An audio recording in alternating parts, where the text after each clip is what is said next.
আপনাদেরকে শোনাচ্ছি, শুনুন। এ ভাই আইলো রে বন্যার জল, এইবার বাড়ছে মাছের দ্বিগুণ বল, মাছে মাছে কোলাহল বিপদ গুরুতল।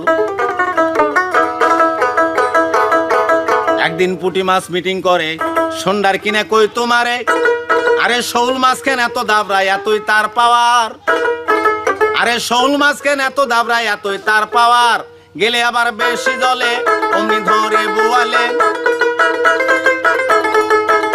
আরে গেলে আবার বেশি জলে অমনি ধরে বোয়ালে, তাড়াতাড়ি মামলা সাজাও কেসটা কি সুন্দর গো, তাড়াতাড়ি মামলা সাজাও কেসটা কি সুন্দর। আইলো রে বন্যার জল, বাড়লো মাছের দ্বিগুণ বল, মাছে মাছে কোলাহল বিপদ গুরুতল গো, মাছে মাছে কোলাহল বিপদ গুরুতল।